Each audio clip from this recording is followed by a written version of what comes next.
kita renungkan bersama-sama adalah memancarkan kasih karunia Allah.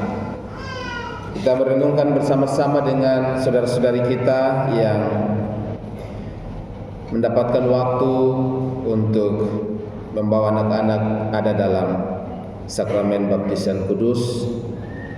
Dan Bapak Ibu saudara yang terkasih, ada 4 cara Tuhan datang. Yang pertama itu dalam kedagingan sebagai manusia.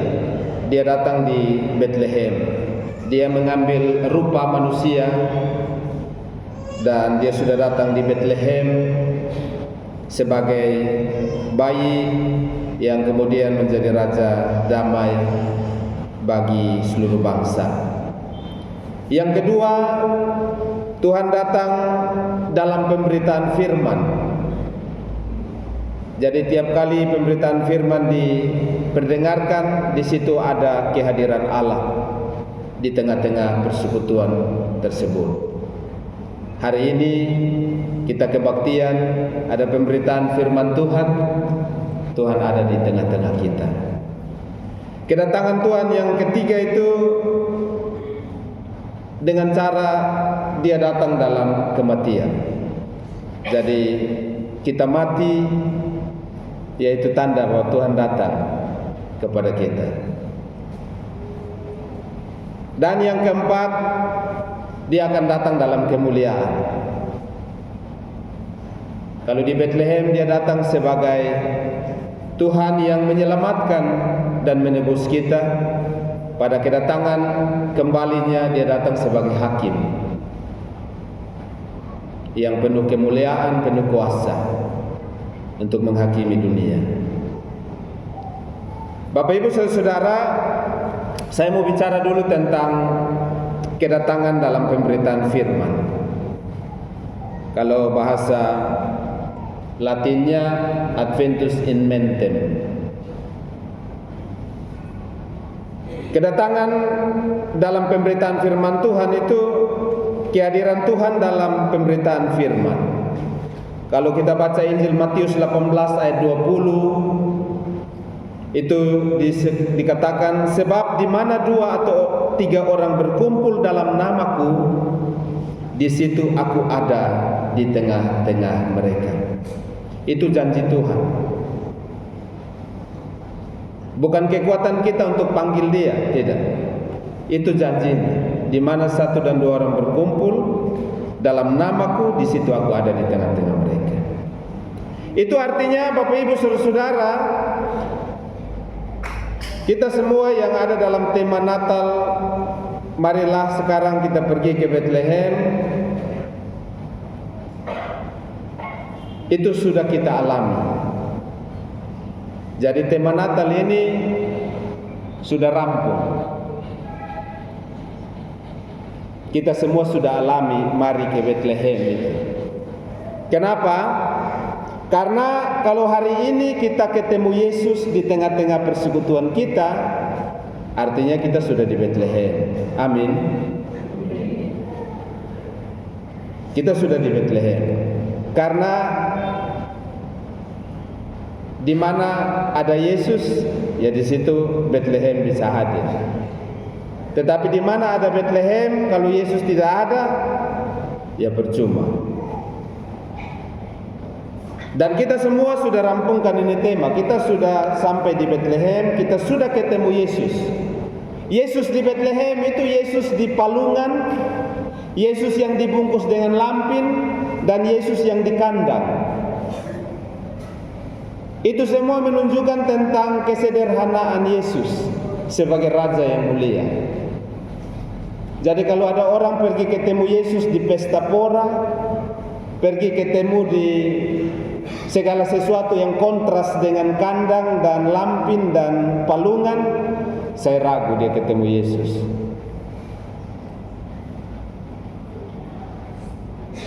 Tapi tema sudah rampung. Saya percaya kita semua sudah sampai Bethlehem, karena di mana kita ketemu Yesus, di situ Bethlehem. Amin. Nah, itu berarti Yesus ada di tengah-tengah kita sekarang. Karena Matius 18 tadi ayat 20 dia bilang ada di tengah-tengah. Dia ada di persekutuan kita hari ini juga. Saya mau tanya, saya harap kalau saya tanya dan saudara yakin, saudara boleh angkat tangan, tunjuk tangan. Bisa? Kalau tidak yakin tidak usah angkat tangan. Tidak apa. Karena kita sudah ketemu Yesus di Bethlehem, tadi kita sepakat itu, dan itu memang Tuhan janji begitu. Kita ketemu hari ini di sini. Saya mau tanya kepada saudara, yang sudah ketemu Yesus, saudara yakin tidak kalau saudara masuk surga? Angkat tangan. Yang yakin bahwa dia sudah ketemu Yesus dan dia yakin dia masuk surga. Tidak ada yang angkat tangan. Kita pulang sudah. Kita gereja mau bikin apa?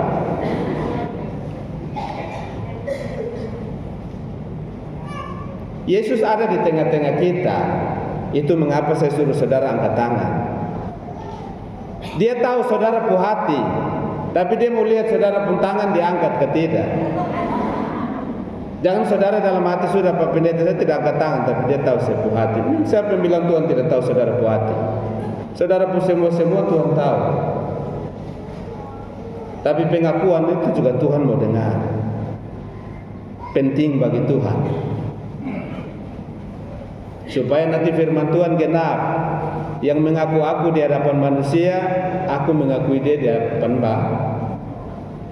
Yang menyangkal ya Yesus juga menyangkal dia di hadapan Bapa. Saudara yakin masuk surga? Amin. Itu berarti saudara ada di kelompok yang pertama yang Paulus sebutkan orang-orang di Kreta sana. Paulus tulis surat kasih Titus supaya Titus mengajar mereka. Kelompok yang pertama yang seperti saudara tadi itu, yang percaya masuk surga, itu ada di ayatnya yang ke-11. Saya baca, karena kasih karunia Allah yang menyelamatkan semua manusia sudah nyata. Bukan baru akan nyata, mungkin akan nyata, tidak. Sudahnya. Ini dia pakai kata semua manusia. Jadi kalau saya mau di sini dan saya bilang yang itu tidak sesuai dengan firman kan. Firman bilang semua manusia. Berarti termasuk kita. Karena hari ini kita ketemu Yesus di sini. Kita percaya kepada Dia. Dan kasih karunia Allah yaitu keselamatan itu, kehidupan kekal itu sudah kita terima hari ini. Itu kita masuk dalam kelompok pertama. Paulus sebut kelompok ini ada di ayat 11 tadi, saya sudah baca. Ya, kepada kelompok ini Paulus kasih tahu atau dia bersurat kepada Titus untuk sampaikan, untuk nasihat mereka, untuk ajar mereka bahwa keselamatan atau kasih karunia Allah yang mereka terima dalam kelahiran Yesus, kedatangan Yesus itu, ya, adalah kasih karunia yang dimaksudkan itu pemberian yang cuma-cuma atau bukan usaha mereka. Itu harus mereka catat. Selamat yang kamu terima itu bukan usahamu. Itu kasih karunia, pemberian dari Tuhan.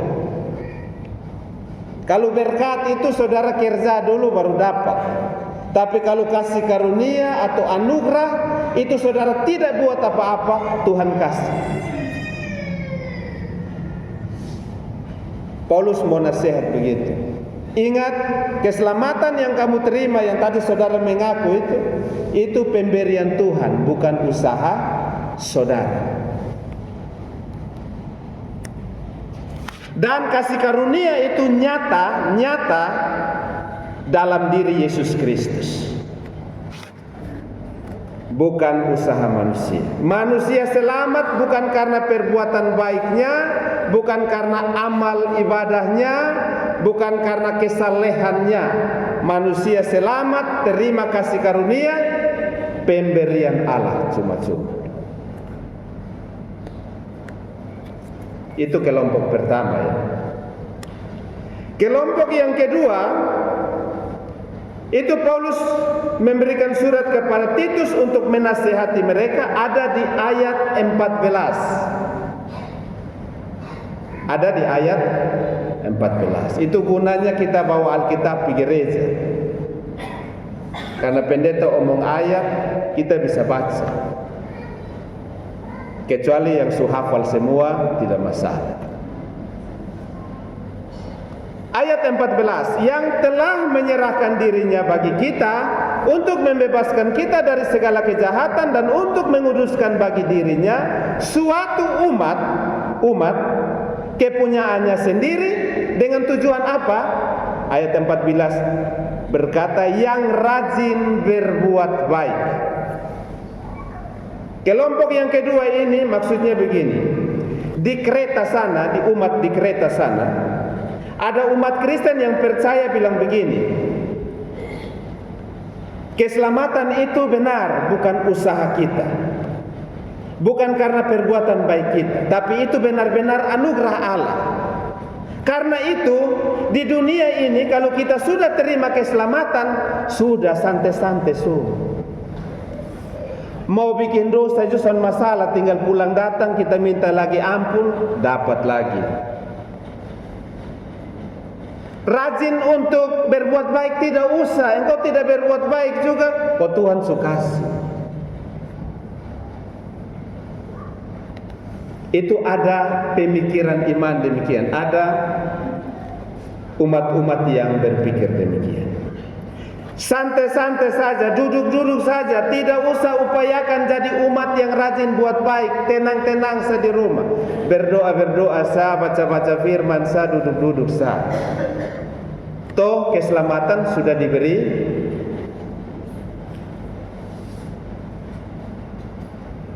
Malas tidur saja, tidak usah pusing dengan urusan dunia. Paulus minta kepada Titus, ayat 15 dia bilang, beritakan semuanya itu, nasihatilah, yakinkan mereka dengan segala kewibawaanmu. Nasihat ini dua macam kelompok ini. Yang satu dia sudah terima keselamatan, dan itu benar karena bukan usahanya, tetapi kemudian dia santai-santai. Bahkan ada yang keselamatan itu dipakai sebagai kesempatan untuk tinggal dalam dosa. Sudah kau buat saya nanti akhir tahun pergi 1 tahun pun Tuhan kucak kas bersih.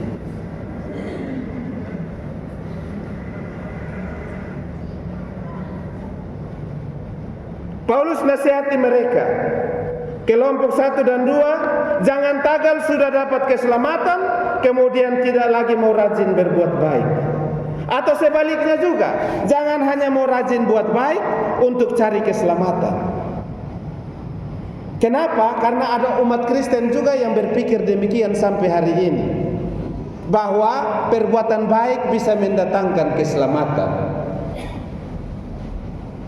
Karena pemahaman begini, kita mesti rajin buat baik ya, supaya dengan amal, dengan ibadah yang kita buat, Tuhan akan catat satu-satu. Nanti kalau Tuhan sudah catat habis, dia datang dalam kemuliaan, kita dipanggil semua ke hadapan dia, yang hidup maupun mati. Terus Tuhan mulai kasih tahu kita pun perbuatan baik 1, 2, 3 sampai 1000. Terus perbuatan jahat 1, 2 sampai 1000. Yang perbuatan baik Tuhan taruh di timbangan bagian kanan, yang perbuatan jahat Tuhan timbang di bagian kiri.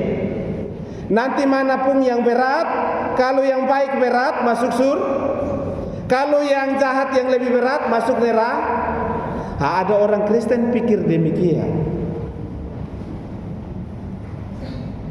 Karena itu Paulus suruh tulis nasihat. Apa yang dipikirkan seperti itu tidak benar. Karena begini saudara, kalau yang baik dengan yang jahat seimbang, saudara mau gimana coba? Tidak mungkin kaki sebelah di surga, sebelah di neraka toh. Cara Tuhan untuk menyelamatkan kita dengan keadilannya tidak demikian. Karena kalau ada pemahaman ini bahaya. Orang hanya tunggu Natal baru buat baik. Kita cari kebaikan sebaik-baiknya di Natal, supaya perbuatan baik kita itu bikin kita tembus surga. Sonde tagae di awan langsung. Paulus mau bilang keselamatan bukan usaha manusia, tetapi juga keselamatan yang sudah diterima harus ditindaklanjuti. Saya mau tanya, saudara ada di kelompok mana? Kelompok A itu dia rajin gereja, dia rajin ibadah, dia doa tiap hari, baca firman tiap hari, rajin buat baik dengan orang. Dia jadi bapak rohani untuk banyak orang, supaya Tuhan hitung dia pun baik semua. Kalau dia pun baik banyak, dia masuk kelompok A. Kelompok B, tak usah gereja, tak usah bantu orang, ya, tidak usah rajin buat baik, tidak usah berdoa, asal sudah baptis, masuk Saudara ada di kelompok A atau B?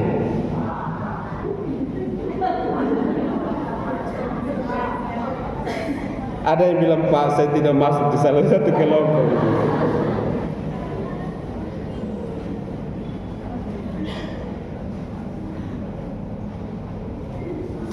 Bapak Ibu saudara-saudara,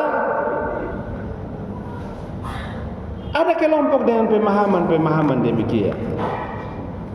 Nah, yang benar bagaimana? Terus yang benarnya seperti apa? Yang benar Bapak Ibu, kasih karunia Allah menyelamatkan semua manusia. Artinya di luar Yesus tidak ada keselamatan. Yesus satu-satunya jalan keselamatan. Banyak jalan pergi ke Roma, tapi hanya ada satu jalan kepada hidup yang kekal, yaitu Kristus Yesus. Amin. Tidak ada nama lain, tidak ada cara lain selain menerima Yesus sebagai Tuhan dan Juru Selamat. Saudara, pergi ke Bethlehem itu usaha manusia. Usaha manusia supaya sampai di Bethlehem. Tapi saya mau kasih tahu saudara, sebelum saudara sampai di Bethlehem, Yesus sudah ada di Bethlehem. Benar kan? Waktu gembala mau pergi ke Bethlehem, Yesus sudah ada atau belum di Bethlehem? Yesus sudah ada. Yesus sudah lahir baru mereka pergi. Artinya keselamatan Allah mendahului usaha manusia. Bukan karena gembala datang di Bethlehem makanya Tuhan bilang, "Oh, dong baik sekali ya, dong taat saya biar saya turun sudah." Tidak. Dalam keberdosaan dunia Tuhan sudah datang.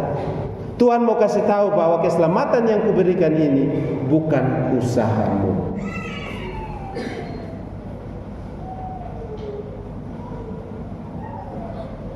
Karena itu Paulus tulis ayat 14, dia bilang begini, sudah serahkan diri, Yesus sudah serahkan diri, Yesus sudah berkorban untuk bebaskan kita dalam kematiannya di Golgota. Yesus sudah bangkit lalu menguduskan kita semua. Semua itu punya tujuan.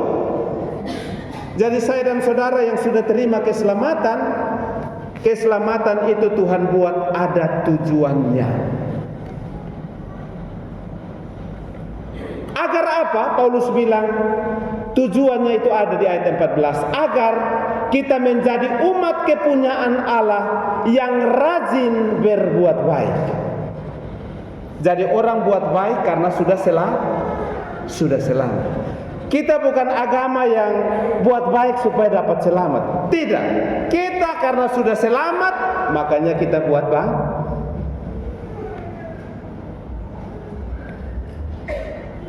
Saudara datang gereja ini untuk cari selamat atau karena sudah selamat? Karena sudah selamat. Orang yang sudah selamat dia akan datang dengan sukacita. Dia tidak akan datang dengan munafik. Dia akan datang dengan apa adanya. Karena perbuatannya tidak bisa menolong dia untuk selamat. Keselamatan itu diterima hanya karena kasih karunia Allah. Tujuannya ada supaya kita jadi umat yang rajin buat baik. Saya ulangi, supaya kita jadi umat yang rajin buat. Nah, rajin buat baik ini kan banyak hal. Kita mengerucut pada tema. Tema bilang, ya, memancarkan kasih karunia Allah. Berarti salah satu bagian dari umat yang diselamatkan adalah dari dirinya harus terpancar kasih karunia Allah itu. Memancarkan terang begitu. Kalau dia pakai kata memancarkan itu pasti dia berurusan dengan yang namanya terang, cahaya. Jadi kita yang sudah diselamatkan, kita harus memancarkan cahaya itu bagi kegelapan yang ada. Kita sudah terang, kita sudah diselamatkan, kita sudah masuk dalam pengudusan oleh Tuhan. Sekarang orang yang sudah diselamatkan, dia mesti memancarkan itu keselamatan bagi orang lain. Supaya orang yang masih ada di gelap juga bisa menerima itu terang. Amin. Nah, mari kita merenungkan memancarkan terang itu seperti apa sesuai firman Tuhan. Persoalan menjadi terang itu ada dua. Semua orang mau jadi terang, tapi dia punya masalah ada dua. Orang yang sudah selamat semua juga mau untuk jadi terang bagi orang lain, tapi dia punya masalah ada dua. Yang pertama, ada orang sudah punya pelita. Tahu pelita? Pelita itu menimbulkan apa? Air atau cahaya? Memancarkan cahaya. Ada orang yang sudah punya pelita, sudah ada minyak di dalam pelita, tapi pelita itu ditaruh di bawah gantang. Itu perkataan Yesus, ya. Di bawah gantang itu artinya dia taruh di bawah kolong sesuatu, kemudian ditutupi.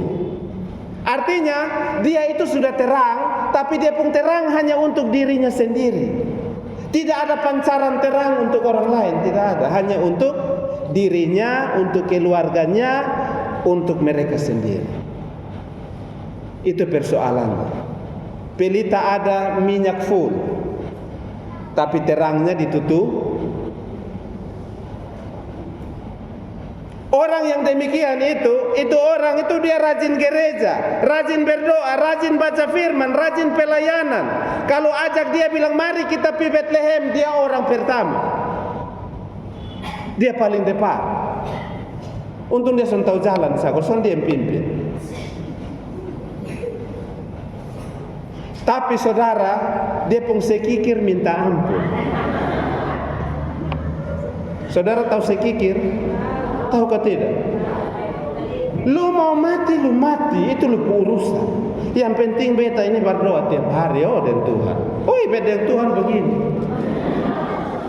Bukan ke lu susah toh. Itu lu hidup. Terangnya ada tapi hanya untuk dirinya sendiri. Tidak ada untuk orang lain. Orang lain itu urusan orang. Tidak ada pancaran di situ karena tertutup, ditutupi oleh gantang. Itu orang itu tukang emosi. Sedikit-sedikit dia emosi. Pelayanan padat tapi emosi juga padat. Iya. Kan memang hanya untuk dirinya sendiri. Tukang hakimi orang tanpa mau koreksi diri. Pokoknya dia pun tugas tuh hanya lu duduk pebet hakim, tapi tidak mau mengoreksi. Yang pemalas gereja bilang puji Tuhan. Bosan dengar toh. Kalau yang masuk gereja sama model begitu, apalagi yang sudah masuk gereja? Ada yang mau tahu apa?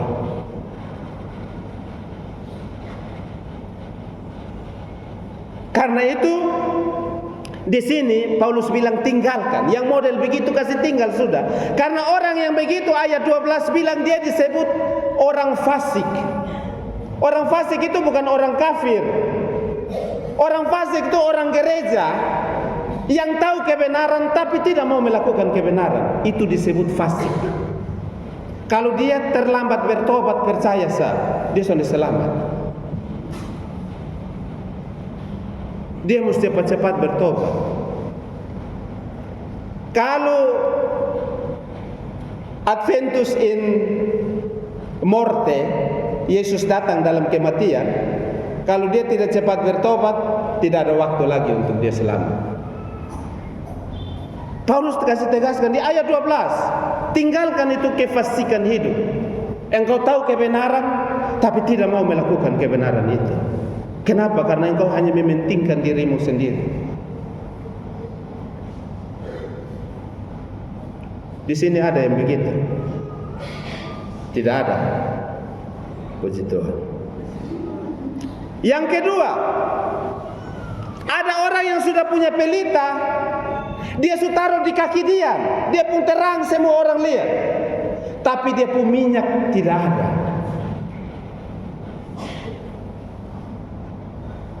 Saudara bisa bayangkan, pelita di tempat yang terang, semua orang sudah lihat itu terang, yang di gelap dan justru bisa jalan di terang, tapi dia pun minyak tidak ada. Karena itu perlahan-lahan pelitanya padam. Coba saudara tidak percaya, saudara pergi Kupang isi bensin 1 liter sah.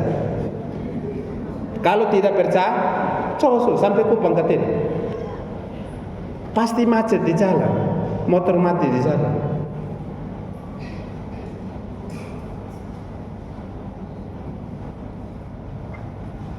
Bapak Ibu saudara, orang yang seperti itu tuh dia itu paling rajin di keluarga, paling rajin buat baik di keluarga. Orang kumpul keluarga di mana saja pemuka ada, kok paling baik nih. Dia kalau jadi bapak ani, mau berapa?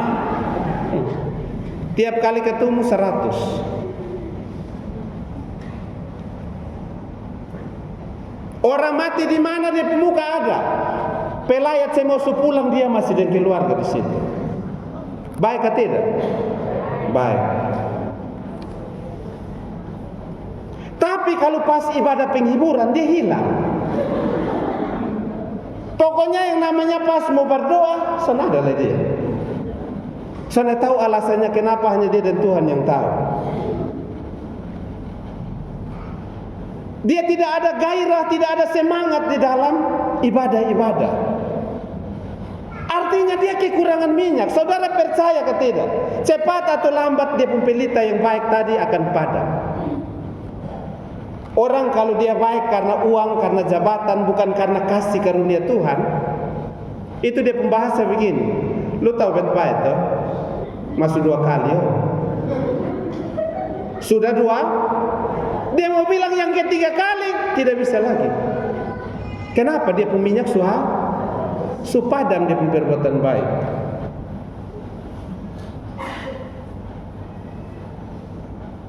Bapak Ibu saudara yang terkasih dalam Tuhan kita Yesus Kristus,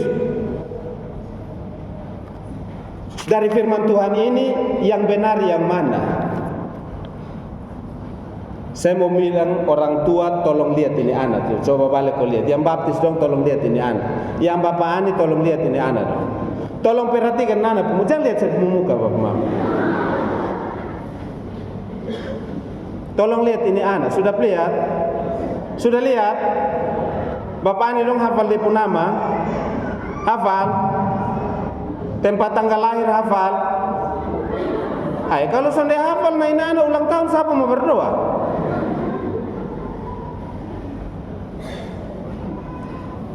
Coba perhatikan anak-anak calon baptis ini. Makanya Bapak Ani itu sebenarnya dia pun nama Bapak Rohani. Kita ini yang pangkas-pangkas ke Bapak Ani. Akhirnya Bapak Ani itu hanya tahu kasih doi. rohnya hilang.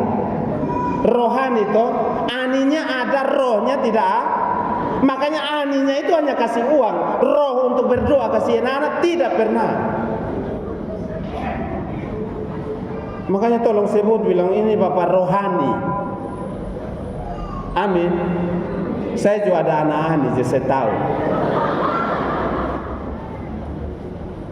betapa sakitnya mereka tuh kalau 20 hari ulang tahun kau sudah berdoa kasih. Karena memang kau diutus sebagai orang tua rohani yang kompleks. Kita bisa kasih uang, tapi tugas utama kita juga untuk memantau pertumbuhan rohani ini anak sampai dia akan berkata dengan imannya di hadapan Tuhan. Itu pun tugas besar itu. Jangan bangga, Tuhan tidak hitung papung berapa. Tuhan tidak hitung begitu, saudara. Tidak ada konsep Tuhan menghitung. Tuhan bukan duduk pegang kalkulator kok dia hitung itu. Itu bos di dunia yang pegang kalkulator. Bos di surga itu tidak duduk pegang kalkulator. Dia tidak lihat kuantitas, dia lihat kualitas. Amin. Ini Bapak Andi udah pulang langsung tahu berdoa memang. Tapi saya suruh saudara lihat, saya minta saudara lihat Bapak Ibu. Mereka ini ahli waris kerajaan Allah. Amin. Ini ahli waris kerajaan Allah.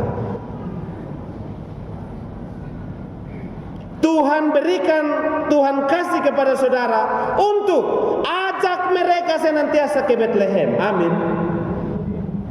Itu tugas saudara. Marilah kita ke Bethlehem, itu siapa ajak? Tuhan atau kita?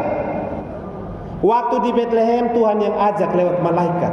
Tapi habis Tuhan ajak, itu tugas kita untuk ajak. Amin. Tugas orang tua, tugas Bapak Ani, Mama Ani, Bapak Rohani, Mama Rohani, untuk senantiasa mari anakku kita ke Bethlehem. Tadi kan di awal kita sudah sepakat, ketemu Yesus itu berarti sudah sampai Bethlehem. Jadi kalau anak-anak tanya bilang kenapa kita belum sampai di Bethlehem? Kasih dia sudah ketemu Yesus berarti sudah di Bethlehem. Karena yang terpenting di Bethlehem itu Yesus, bukan Bethlehemnya. Bethlehem tanpa Yesus itu sudah ada apa-apa.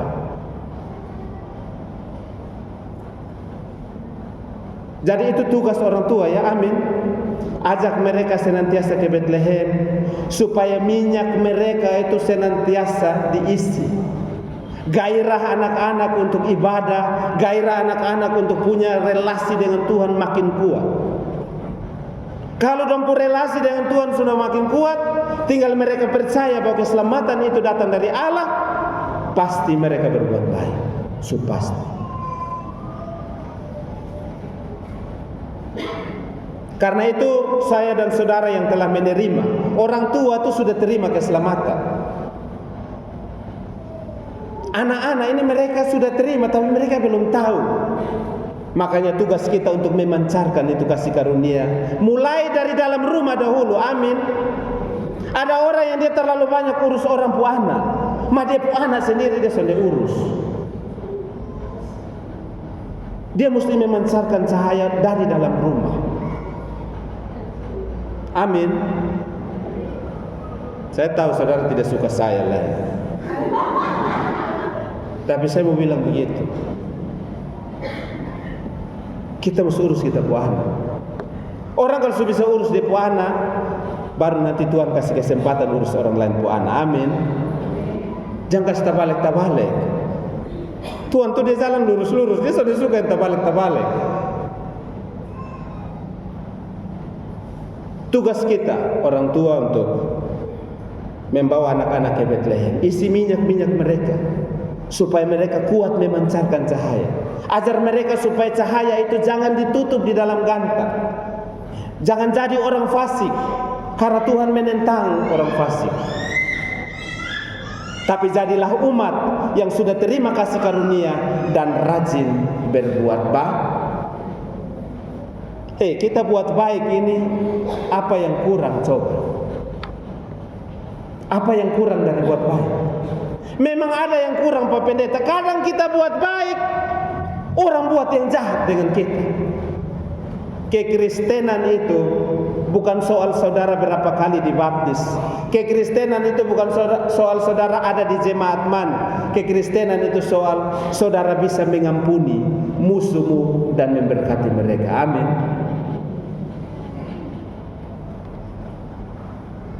Bapak Ibu saudara yang terkasih,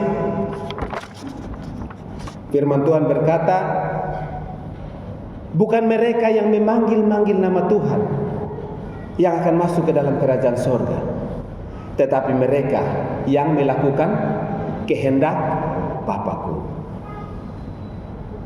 Saudara cari, saya tidak mau kasih tahu deponats di mana. Nanti keluar di pintu lupa buang. Saudara pulang cari di rumah. Amin. Halo. Kalau ada syukuran di keluarga, pulang pertama sampai kalau bete pimpin dia akan tanya, "Mama, itu firman yang bilang bukan yang berteriak nama Tuhan yang akan masuk kerajaan surga, tapi yang lakukan kehendak ada di kitab mana?" Kalau dia don dua suami istri bisa jawab, bet sepuluh. Kalau mau kenapa? Amin kok. Pulang nak cari gampang saja kau klik di internet langsung dapat. Tuhan memberkati dan menolong kita. Selamat memancarkan terangmu dimanapun engkau berada, karena Yesus sudah memperlengkapi kita dengan Roh Kudus. Ada minyak yang sudah terisi dalam hidup kita. Bawa anak-anak hari ini ke gereja untuk dibaptis, tanda bahwa saudara mau ikut datang ke Bethlehem. Ada urapan Tuhan bagi mereka, ya. Amin. Ya, supaya mereka jadi umat yang tahu berbuat baik di dunia yang tidak tahu berbuat baik lagi. Amin. Ya, Tuhan memberkati kita. Amin.